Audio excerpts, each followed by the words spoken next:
commend the University of Guyana for holding such a forum, firstly. And secondly, I work in mental health. I'm a part of the Ministry of Public Health Mental Health Unit. And over the past week, myself and my colleague here have been having these similar conversations. And it is one of the things that I thought, and she always encouraged me to join groups, talk about these issues. And when we heard about the University of Guyana hosting such an event, she insisted that I must come, and I must give a comment. So I would like to say I am willing to join the force and to work with youth and to really encourage this kind of conversation in communities and to remove this conversation from this room and go to the communities and go where the youths are actually are, where they operate. Because most of the time we have these conversations in these walls, but what happens to who are really affected by these conversations? We oftentimes forget them, and where I work also in counseling in schools, I said to my director very frankly, I said, listen, we need to come out of these classrooms, come out of these schools, and go to the community, because when we work with the children in the schools, we often forget where they come from. They go right back there, and what happens? The solution is not fixed. Or we don't get a solution, we get a problem, a greater problem, because when they go home and try to educate their parents, they're often put down, or they're often looked at as disrespectful. So we need to go back into those communities and fix the problem with the parents, talk with the parents, work with the parents, in order to get back to these children. Thank you. Wait, let me invite you and all others to identify yourself at the beginning. So your name? My name is Alicia Solomon. Thank you much, Alicia. All protocols. According to the statistics presented this afternoon, especially by Ms. Gittens, we're seeing that the crimes that have been committed in our society, and also the Honorable Vice President, it starts from a very young stage.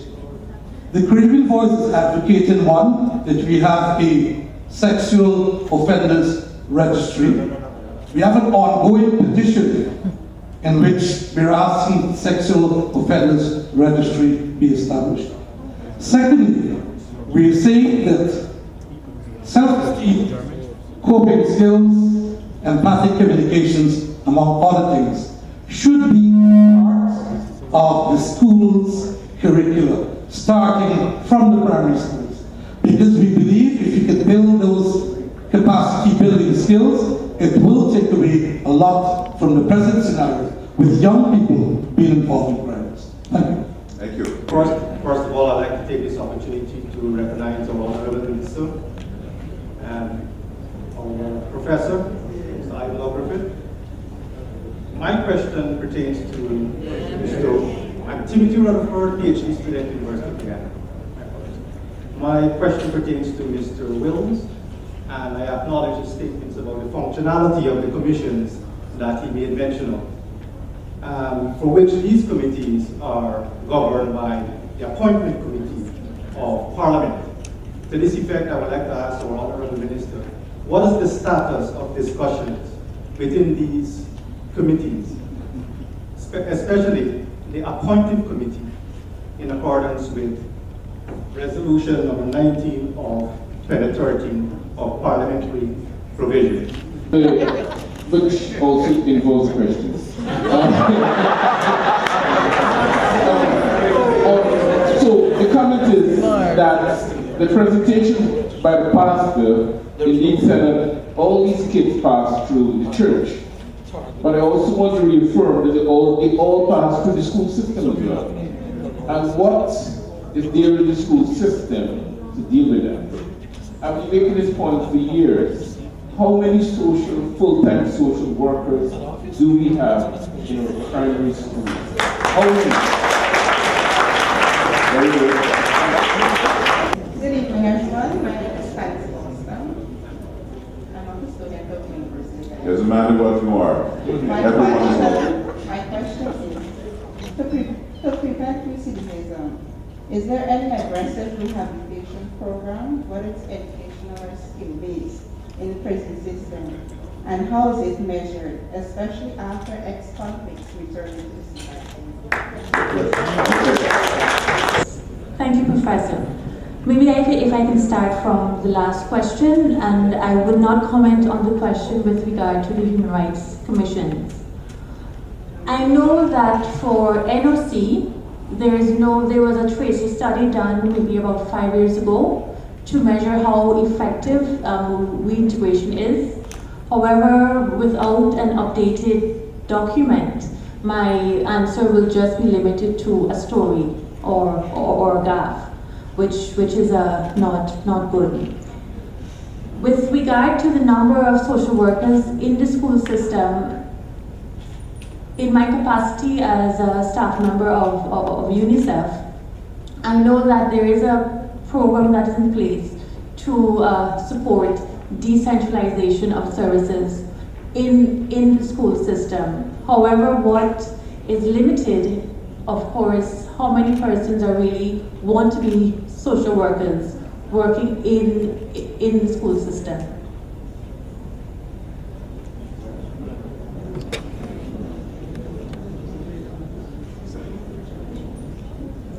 With regard to the question on the sexual offenders registry, I know that ongoing the Ministry of Social Protection, they're supposed to start the consultations on the draft National Plan of Action for the Sexual Offences Act, and that is one of the issues that will be considered.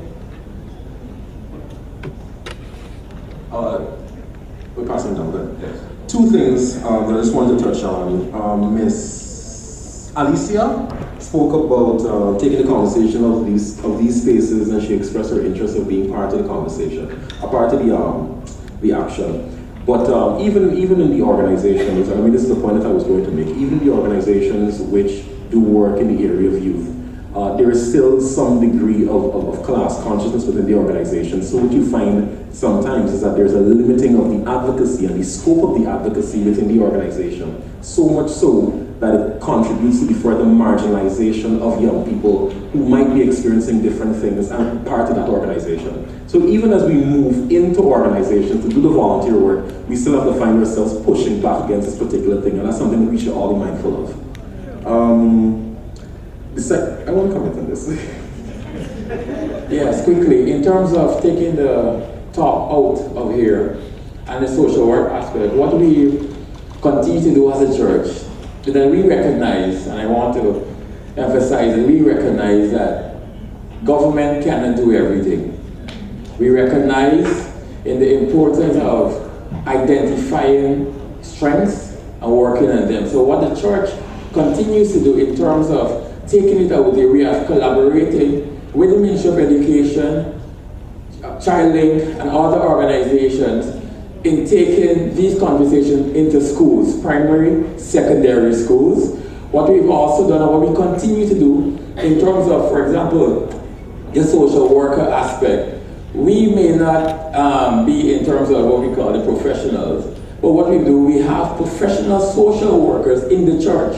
So instead of them doing what we say, they might have an ordinary job or doing something 8 to 4:30, when they come off sometimes, we have programs at the church that targets these same students. And also what we do in between the 9 to 3 o'clock, schools will invite the church and say, hey, can your counselor, can your social worker please come and address XY problem? We don't look for the money. We recognize that this is for the students and we go. So sometimes you just have to recognize what might be your strength in your organization and just work toward it.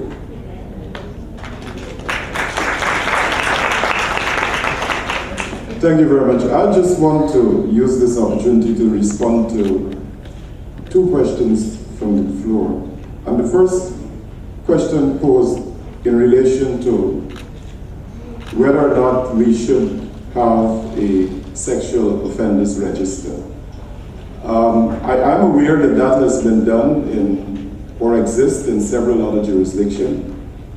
And what the research shows is that oftentimes when you engage in the register of offenders, what we use that for is really to label the offenders. And I think in that context, I differ with the objective of the register. I agree with the public health approach as proposed by Ms. Gittens, that we ought to take that approach in terms of responding to these challenges. And in the context, I would say that we would be moving away from the label, because very often it is the label that comes as a result of you being entered into the register that helps to perpetuate criminal behavior or criminal conduct. So while there is value in recording the offenders, I think the approach must not be to embarrass them, but to bring them within a framework that will help us to use a public health model in terms of treating with the problems that they present. On the issue of deterrence, recidivism, I want to say that currently the University of Guyana, collaborating with the government of Guyana and the University of Argentina, with the support of the Inter-American Development Bank, is currently involved in a project where we've just collected a significant amount of data on the typologies of criminal activists within the prison systems all across Guyana. And we have sampled more than 1/3 of the prison population, and we are now at the point where we are collaboratively analyzing that data. The goal of that project is aimed at addressing the issue of recidivism, but also placing emphasis on the designing of a model that will take us away from the traditional punishment perspective. Because what has happened traditionally, because we emphasize more on the deterrent theory approach, the emphasis is always on the severity of the punishment, the certainty of the punishment, and the swiftness of the punishment. And so what you really see, given the fact that you have some problems in the criminal justice system, even if you have a swift trial, which is often not the case, we don't have enough work being done in terms of corrections. And so we are now doing the diagnostics, and then we will come up with a comprehensive model aimed at reducing recidivism, and that's going to be evidence-based. Thank you very much. I must say that Pat and Hicks have helped me out in the answer in relation to the first question and the last one. There is indeed a program that we've started under that same CSSP, Citizen Strengthening Security Program, that is now doing the diagnostics in relation to the rehabilitation and the study of prison population, so that we can better, based on that evidence-based analysis, get something that is going to be a model for Guyana. And I must thank the IDB for supporting the Public Security Ministry in relation to that. And I must thank the officials like Hicks and these other partners at university who are doing that study. In relation to the sex offenders registry, look, this is a question where the jury is still out. We don't know what the verdict will be in relation to that consultation when that plan of action is brought to the consultative process as to whether indeed we should have a registry or not. There is question to do with privacy issues, the danger of getting the criminals stigmatized, and sometimes we, although there is need for international imitation, must prefer local invention. And it is important that not because California does this, and or London does this, or Philadelphia does that, we necessarily have to be mimic men, as V.S. Naipaul and other great, like Charles Dickens, describe. We have to do the consultation and then come to the pros and cons of it. Because there is a tremendous phobia, the phobia like in Jamaica against the LGBT fellas. Did I get that right? But we do have certain phobias, and sometimes we go and put up there that Kemraj Ramjattan were sexually assaulted and convicted, and next thing is a lot of beat up everywhere you're seeing. We don't want that. So that's out. Coping skills, look, I agree that yes, there should be in the curriculum coping skills, as was asked of me, but the trouble is that curricula will have to change, and we are in the process as we speak. And you know there has been a presidential intervention in relation to grade 6 assessment and all of that, but there's a larger intervention as to what we're going to do to improve an educational system that was there from a long, long time and is not altered. And that is because the diagnostics, in my view, have not been done, or if they were done previously, will have to now be more properly done, taking into consideration this new 2017 new era. Look, in relation to that resolution 13, we are having our problems. I understand opposition and government forces within the appointments committee have not as yet come to definitive conclusions as to who should be appointed in the various commissions. And like so many other things in our politics that is so divisive, there is division there, and the up-to-date status report I really cannot accurately give, but can say there have been divisions in relation to the appointments of the various, at least the Human Rights Commission. I don't think that was appointed from the very time that we got the constitutional reforms passed in Parliament. So that we have our difficulties there. Hopefully, we're going to get that resolved as early as possible. Social workers in schools, well, again, just like changing the school's curriculum and having coping skills as a curriculum added there, as a topic added there. This again, but this additionally has monetary implications, because social workers now in the school system will have to be paid, budgetary allocations will have to be made for them, and all of that. No, I agree that there will have to be the finding of monies for these important aspects of things, because it will have positive results. But until such time too that we also find qualified personnel who are going to fill these jobs as social workers, and well, yes, trained persons, and the system, yeah. Well, I don't know what right now in the education ministry, whether we do have in each school a social worker. Well, we don't. But these are questions that I would feel very at a deficit really here to answer properly. I wouldn't be in a position to know, but I'm certain that they're going to have implications to do with financing and so on. Right. Thank you. The education system acknowledges the education degree, but they do not acknowledge the social work degree. I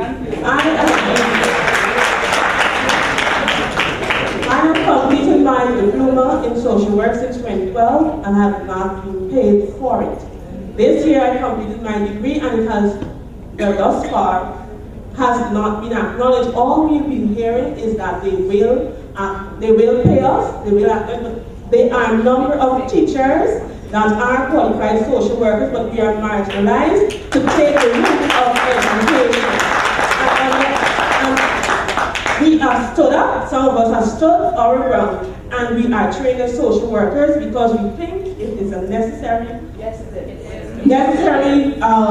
road to take, and that is what we fought against, even though we were and we are not paid for it. And I've heard a person say that they should have social workers from the primary. I have experience of children at the nursery being abused sexually, physically, in all aspects of abuse. So we need them from the nursery. I am willing, and I keep telling them, do not like the classroom.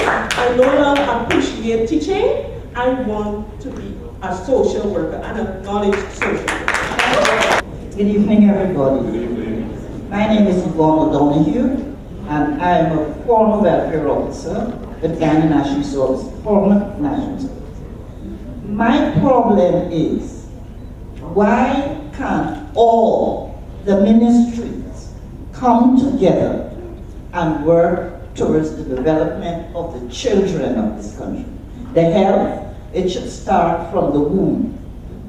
That's where the child develops, and it develops there through the thoughts of the mother's reaction to life. Whether it's poverty, whether it's abuse, that child nourishes that. Started there. Go to the schools, the homes, and check with the children, the prison system, the police, the Ministry of Health, the Ministry of Education should collaborate and have their own welfare officers attached to these people, these ministries. The court, the children that pass through the court. I want to know whatever happens to the children who get away from home. What reason? Who looks after them? Are they returned back to home? Some of them is because of sexual abuse in the home by family members, and those are the people who really do the sexual abuse to the children. Where mothers, in some cases, refuse to believe that their daughters are being abused by their fathers, their stepfathers, their brothers, their uncles, their godfathers. Those men that like to put the children on their laps and clap them and raise their emotions. Are these children returned to the home? No putting on the laps of anyone in this room after Could the representative from the police department tell us if these children are found, return to the homes that they run away from, and what happens to them? My name is Nigel Gravesandi. I'm a citizen, Nigel Gravesandi. I grew up in Pleasance, in a very depressed area. I was a little surprised and disappointed that an area of violence not focused on by anyone, and I'm directing this to Minister, is structural violence, in which the society is structured in such a way, and our governance system is structured in such a way that violence is done to a significant number of people. In the three countries mentioned by the distinguished minister, Jamaica, Trinidad, and Guyana, the budgetary allocation for direct youth empowerment program in a sustainable manner is as follows. Trinidad and Tobago, 1.5% of the national budget. Jamaica, 2.3% of the national budget. And in Guyana, 0.7% of the national budget. That is the statistical reality. And the most recent UN NCLAC report that I have seen spoke to a direct correlation between youth violence and economic empowerment. Minister, are there any short-term, medium, and immediate plans to have our economy structured in such a way that focused attention is given to the provision of resources that would effect sustainable youth empowerment through provisions in the Appropriation Act? And tell us when we can expect this. Good evening, Professor and members of the head table, everyone. I just wish to turn... Tell us your name. My name is Debbie Hopkinson, member of the Department of Sociology, University of Guyana. I just wish to turn my attention to some of the aspects spoken by the UNICEF representative, and that is to talk about reintegration into society, particularly by those persons who are at the New Opportunity Corps.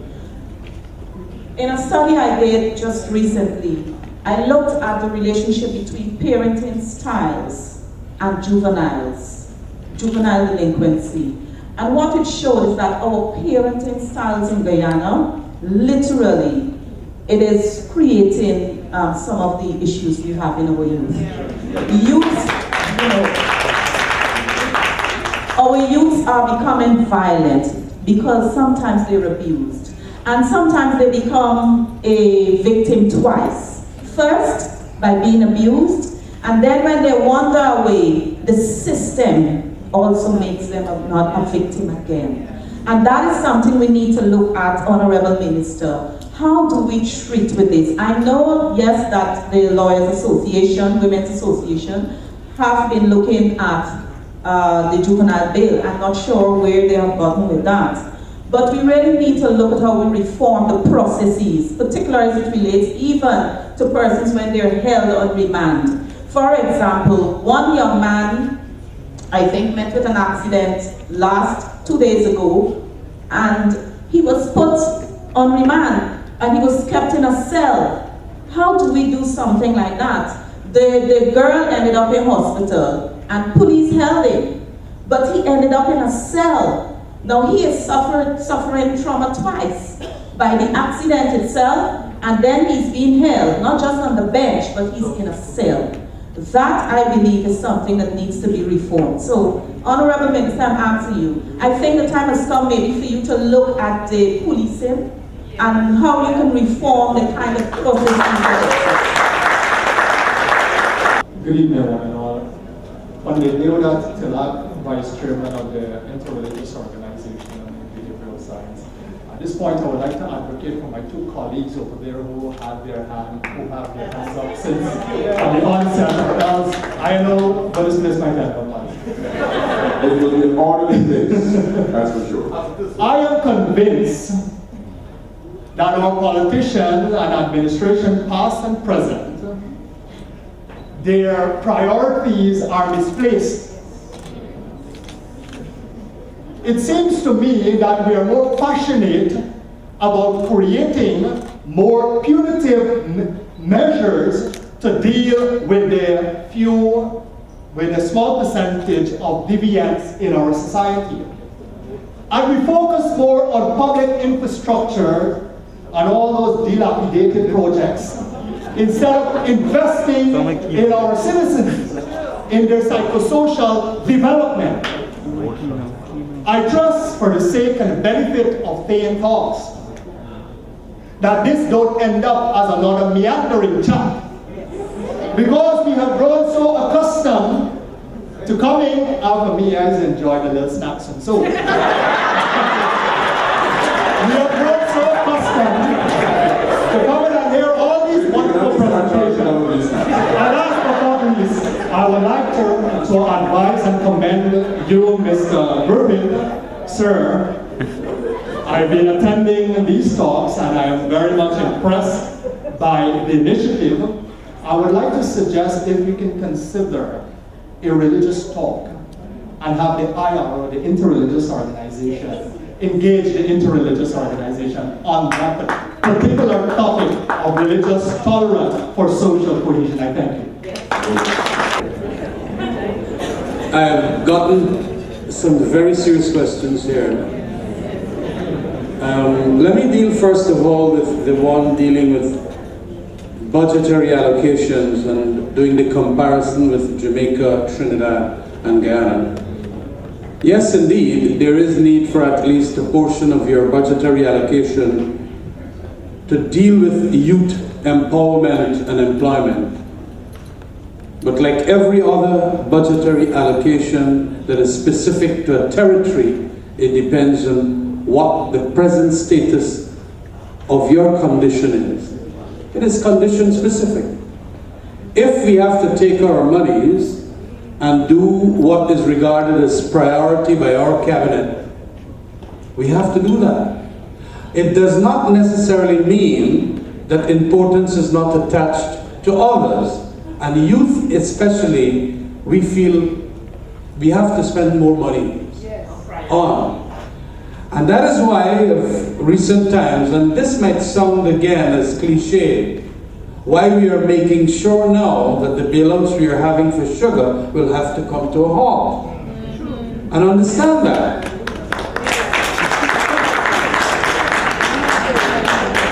We need to at least up the millions that we have been given for the allocation for the youth empowerment and education so that they can get into quick track employment opportunities so we can manage to come out of this structural institutionalized difficulty by only getting monies from one sector onto the next. It is vital. At the present moment, because of the fact that we do not have resources, sugar is not doing well, bauxite is not doing well, only gold, it would appear, is doing that well. And until such time as we have a better day with an oil stream revenue, we will have to start making some serious decisions, and we have started that already. We will not be bailing out sugar, and we have a plan for that, and so there will be some more monies that can go into other sectors, and rest assured that we are going to up that 0.7% to more. I cannot tell you how much more, because I'm being realistic here. We have to be realistic. If the economy produces lots more and the prices of sugar and rice gets up high, you will expect us challenging the other two countries in the percentage, rather than being half of Jamaica and just 1/3 of Trinidad. And so it all depends of your finances. So that, I suppose, will improve with our finances and the decisions we make in relation to our spending. Look, in the Juvenile Justice Bill, it has literally been made complete now by virtue of the round of consultations, as Pat mentioned, and the very many other things that we did there. It has to, however, go to Cabinet, but I had wanted to carry it to Cabinet only by getting what is called a costing, because every new bill, as you would appreciate, whenever we do bills, there is a cost attached to it. This new Juvenile Justice Bill, when it is passed in Parliament, would mean that we have to have training for magistrates, probably magistrates' courts that are going to be only for juvenile justice to be done in. We have to have halfway houses, or whatever houses you call them, and a number of infrastructure to take care of juveniles.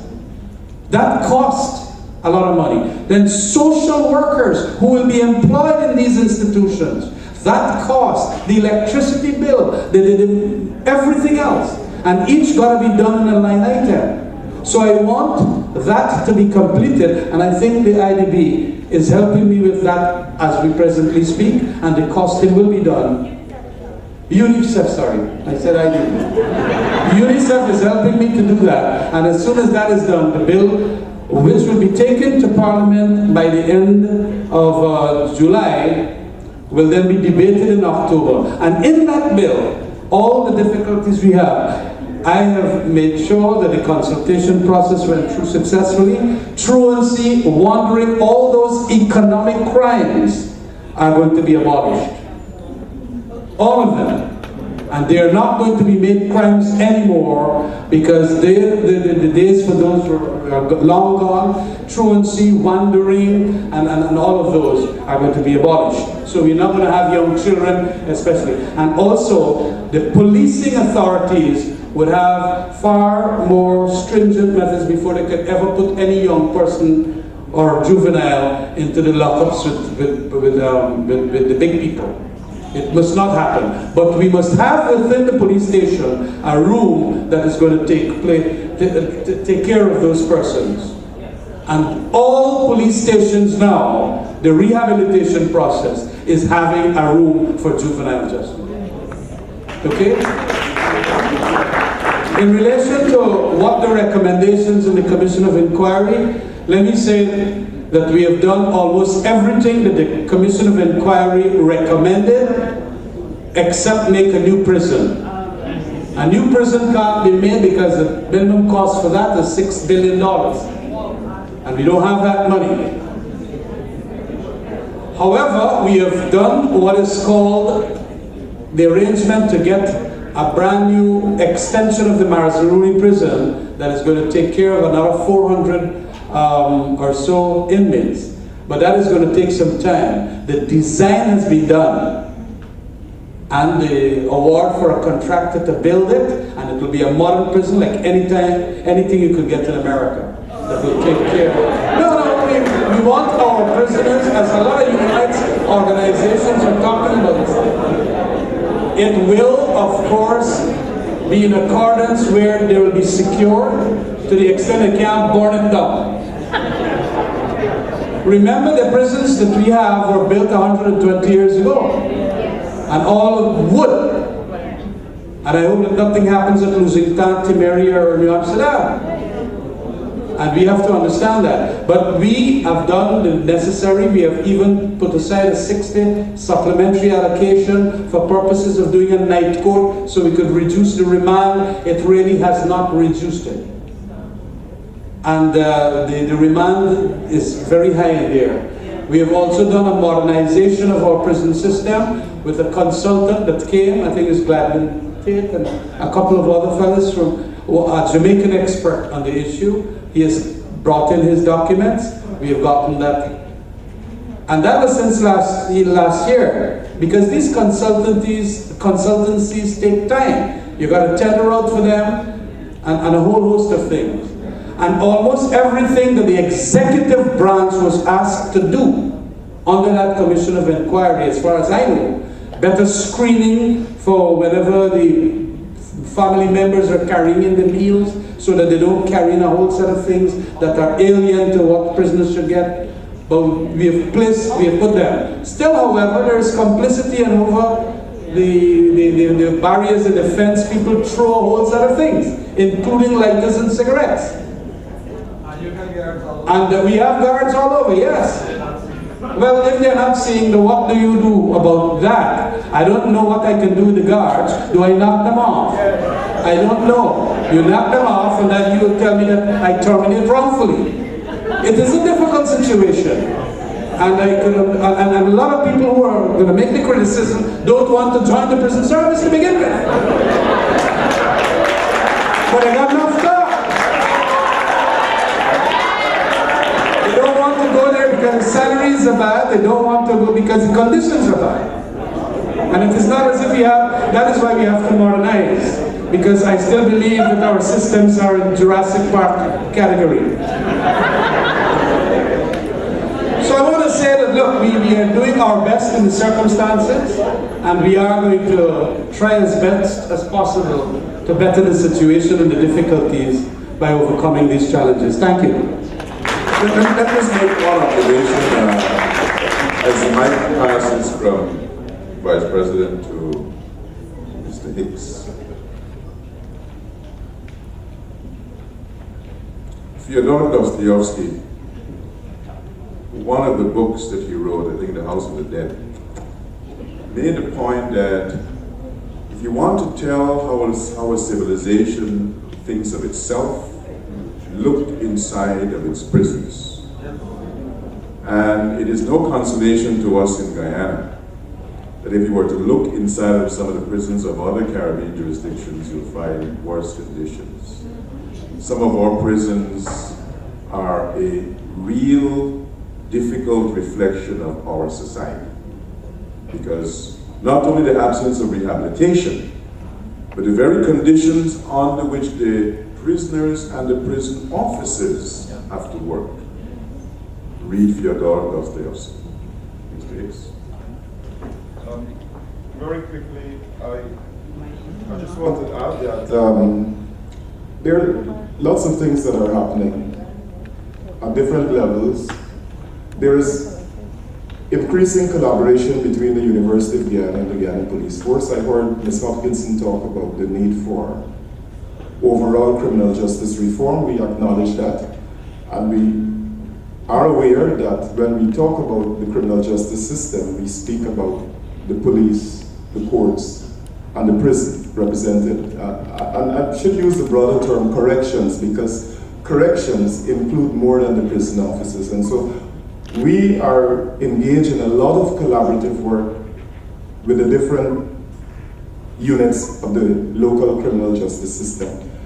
But I also want to make public that there is a current engagement between the University of Guyana and the Faculty of Social Sciences, where we are engaged in training a number of inspectors and other frontline station managers, looking at the whole issue of police reform, policing styles, procedural justice, and such like.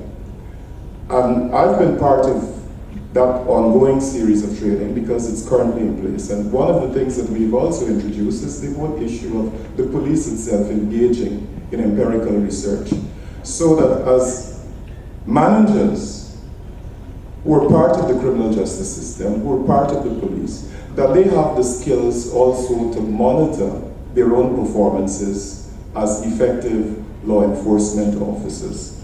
And so I want to just thought that I should share that so that we can recognize that the university is asserting its place as an important institution, as we've always been, in helping to produce the kind of social change that is necessary to transform our social institutions and to help us overcome the social problems that we experience. We may not achieve 100%, but I do believe that change is incremental and the locus of change begins with the individual, and we are extremely encouraged by the responses that we've been getting from those who are part of the JOC course of 2017. I salute the Commissioner and the leadership of the police force, Vice Chancellor and my Dean in the leadership that they've been providing. And of course I ought not to not recognize the leadership provided by Vice President and Minister Ramjattan, who's been working to ensure that there is a closer and closer relationship between the university and public security. Thank you. Just quickly in relation to reintegration, I know that there is a church that is presently, I don't know if these services are being offered at the moment, but in terms of the folks that are deported back to Guyana, I don't think presently there is nothing being offered, but there is a plan right now by a few churches to set up a center for these kind of persons in terms of will offer shelter, food, and also link them to jobs according to whatever their strength might be. And also, I know in terms of the church's role, in terms of we have built and to this point, 12 social centers costing approximately $12 million each around Guyana in depressed communities, because we recognize that there is a need to continue to help and support what government and other organizations is doing. Thank you. I will only comment on Ms. Hopkinson's point about the need to look at the practices or policing practices. The aim of the police force is to serve and protect, right? Is that all they're doing? You have to ask yourself that question. This is an agency that has existed very long, even in our colonial era, very dark colonial past. When you consider the relationship between people and power, you must question if some of those very practices continue even today, especially in certain communities. We know of the few stories that have made it to the public eye. The story of Turkeyen and Tain in 2009, a case that Mr. Ramjattan himself was the lawyer representing Mr. Thomas, the 15-year-old boy whose genitals were burned. We know of the story of Shakil Grant in Agricola. We know these stories of just recently in Leopold Street, this guy who was arrested. He had things to his name, but while he was on the ground, all this was caught on video in the age of social media. A police officer stands over him, stomps him. Actually, no, I think it appears as though he shot him first and then stomped him down. And then I told an entirely different story in the courtroom. But I mean, when you can't really afford a lawyer, who's really going to fight your case in the courtroom? But the 2016 U.S. State Department report on our human rights spoke about the same thing as it relates to the police force and police complaints, especially. As a court reporter, there are many stories which come up, allegations of police brutality. But the thing is, you can't exactly report on it until an official report is made to the agency responsible for that. So we're talking about the Police Complaints Authority and we're talking about the Office for Professional Responsibility. But as it was rightly noted in the US State Department report, you got the police investigating allegations against themselves and then possibly prosecuting themselves.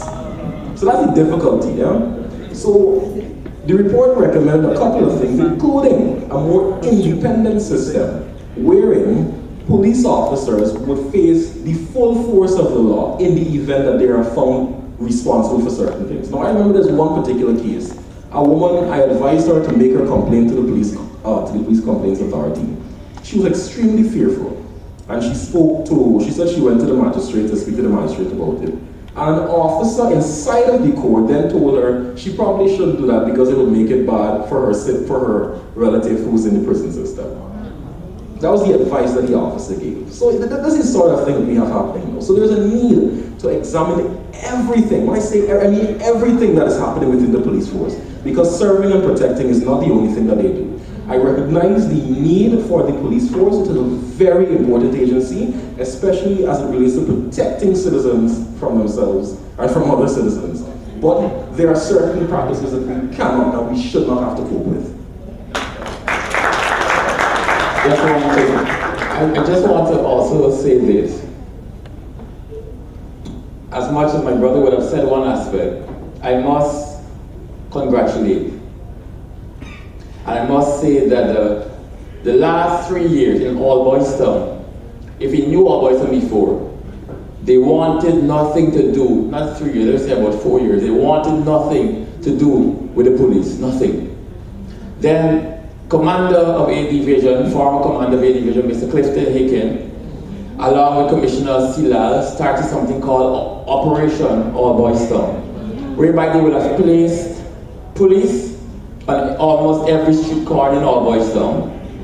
Apart from that, then after this administration took in, then we would have formed youth groups, just like Minister would have spoken about, because they wanted the whole division that was there before, now they wanted a collaborative effort.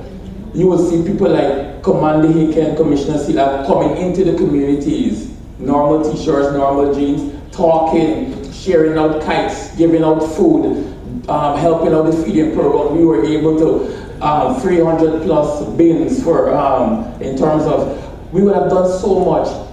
And then the last thing that you knew that the collaborative effort was working and helping is when this present government would have had the guns, amnesty. You would have never had anybody from All Boys Town giving in no guns. People were coming to the church. And it wasn't water guns, right? And it was not a water gun. People were coming to the church saying, Pastor, even though they didn't want their names to think, this is X, or this is what. I remember going to the police station, Breakdown police station, and a young man stopped me in a car and, look, Pastor, carry this gun and throw the gun out. I said, put it in the bag and I had to take it to A Division. Why? Because they recognize that the effort that the force is making along with the church.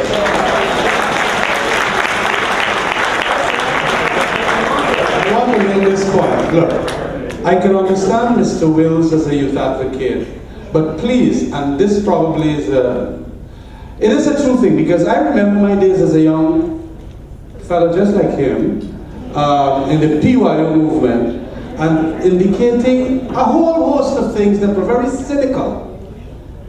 Of course, I've grown, and to the extent of realizing that a number of things are being done, which probably the impact has not yet gone across to our Wills and so many other young people. I want to say that yes, there is need. That is why I would love to hear more and more young people advocate as you did, and that is why I use my ministerial discretion there to give you a couple more minutes. But there must not be the element of cynicism that brings down everything that is around us. One of the very important things was a big call on my part for rogue elements in the police force to be weeded out. There was a previous time when nobody felt that there were rogue elements elements there at the official level, and then you get more officers into what is called the Office of Professional Responsibility, indicating that every single complaint against the police must be investigated. But it must of course come with a statement as to your complaint. A lot of people will come to me and gab and talk the story, but you tell them, hey, put that in a written statement or whatever. You don't do the beautiful letters like a grammarian or whatever. You just do the thing properly so that we can understand what is your complaint. Police slap you or whatever. But sign your name at the bottom, because we don't want to be overlogged there or muddled with so much documents whereby a lot of nonsense or false calls could be made. And that is all I ask. You must sign the statement, or you can go personally and speak to Mr. Machalal and his team at the Office of Professional Responsibility. And it is true, everyone is being investigated. It will take some time. That is added to what we call the Police Complaints Authority of Mr. Cecil Kennard. So in this administration, if I may say so, and I'm not being political here, everyone has to be investigated, every one of those complaints.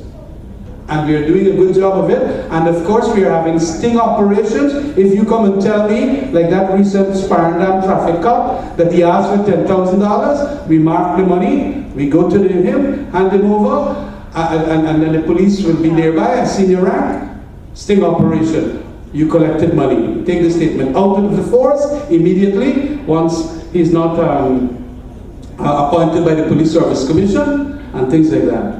As you know, the same T.M. Thomas case, when I came in I had problems with the Police Service Commission. The Police Service Commission, that fella that threw the methylated spirit on the boy's genitalia was promoted by the Police Service Commission. That is why we are trying to change some of the membership of that Police Service Commission.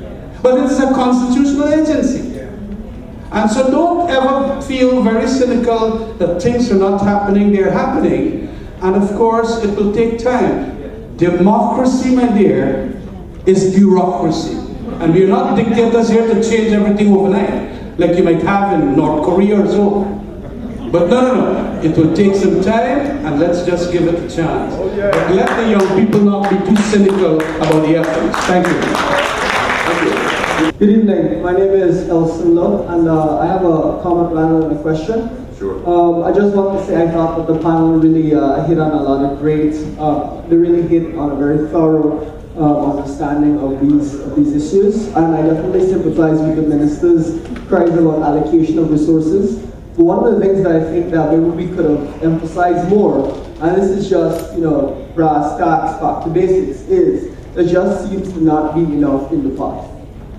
You can only redistribute so much.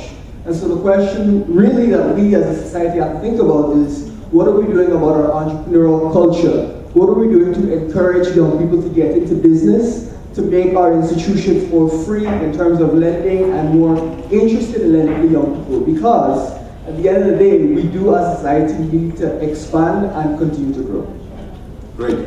So the final question, the gentleman, can you stand? Yes, we'll have him as the last round of comments, and then I'll turn it back over to the chair.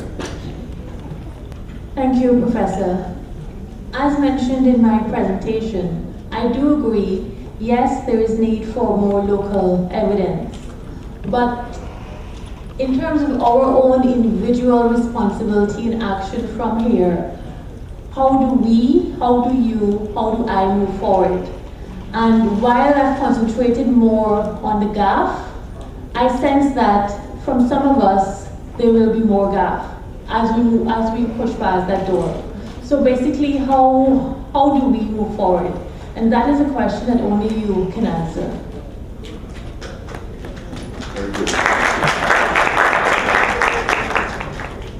Ms. Jacobs asked about the setting up of a National Youth Council. A National Youth Council already exists, and it's made up of young people, by young people, and for young people. I am a member of the National Youth Council, and I've been a member since the inception in 2013, when we had consultations at, what's this place on Hatfield Street? Regency Hotel, yes. A lot of people came out to those consultations. I mean, this is culminated into the Vote Like a Boss campaign that we had in 2015. Where young people came out to vote. It ended up also into the Vote Like a Boss for local government elections. It ended up into the Youth and Citizens Participation Program Phase 2, where we were working in Regions 1, and Regions 4, and Region 5. I was the Region 4 coordinator, so I know about the work that we did in Alexander Village and West Rhineville, the work we did in Mabroom, the work we did in Hopetown and Bushlock. So the intention of that, I mean, okay, let me not get into the program itself, right? But what I'm saying is the Youth Council has been doing work. Unfortunately, as it relates to our visibility at this point in time, we're undergoing a bit of a structural shift in terms of our governance. So we're dealing with that particular issue right now. Elections is an imperative. Youth Councils registered with the Caribbean Regional Youth Council, with the Commonwealth Youth Council. So we have been doing the work and we have been making the connections. We have been advocating for the National Youth Policy. We were part of the formation of the National Youth Policy, even though it wasn't the youth policy that was presented to Parliament eventually. But I mean, and the thing too, when we noticed that the National Youth Council was provided for within the document, there was a great deal of puzzle. But at this point in time, I mean, I don't want to give myself too much liberty to comment on this. Maybe a statement will follow, except to say that there is a National Youth Council. Thank you. Good evening all. I have the simplest yet most difficult task. I come after the distinguished presentations and the conversation and before the food. So I shan't keep you much longer. At this point I want to thank the persons whom I believe are the most important contributors this evening, and those are the members of the panelists. Vice Chancellor, you apologize me if I skip over you, just briefly. To the Vice President and the Minister of Public Security, Minister Kemraj Ramjattan. We are aware of how pressing your current matters are, and we appreciate you taking the time to be here to have this discourse with us.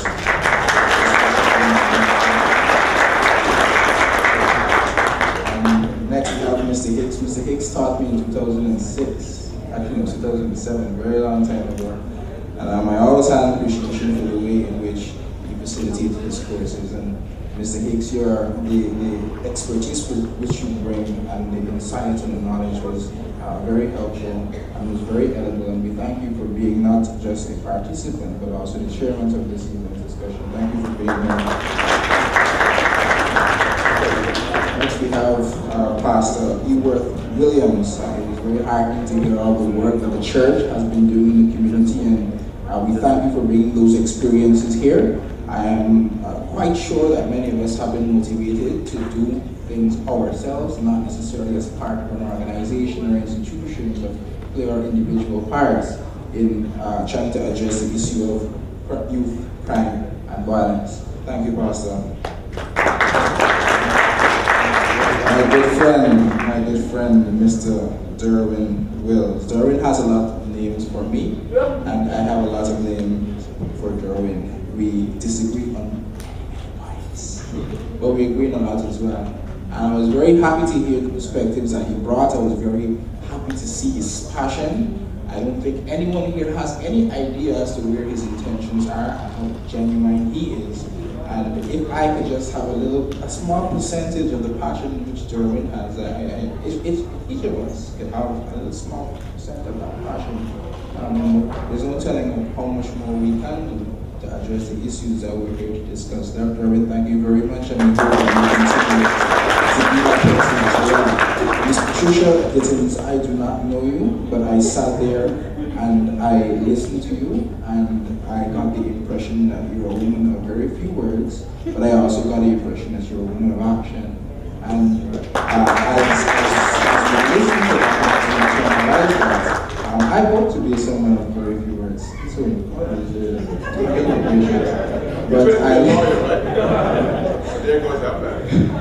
but I do hope that we are able to take from your dedication, your passion. I saw that. It fell over me, and I hope that we all can take that away. this evening. So we're done with the panel, and I want to thank each and every one of you for taking the time out of your busy schedules to be here, for recognizing the importance of the issue that we're here to discuss. When we say to the young people, the leaders of tomorrow, it's more than just a cliche, it is very real. Particularly when we take young people and we put them in prisons in an environment which creates traits and mental patterns which enable them to perpetuate conditions in which they're placed. It's an issue that has to be dealt with. It's a multifaceted, multidimensional issue. It will not be dealt with overnight, as the minister said, but I think it's something that we can do if we continue to put our heads and our hands to the mill, and when we take these discussions and our actions outside of these fantabulous halls, and we're not aware about the fantabulous halls of the princess. And Vice Chancellor, we thank you for having the initiative to see the importance of such discussions. Ms. Paolo Mohammed, we've had very few interactions, but you're very dear to my heart. I appreciate these initiatives, and I do hope that you continue to assist and support the Vice Chancellor as he has these conversations. I will stop speaking now. After I say what I ask,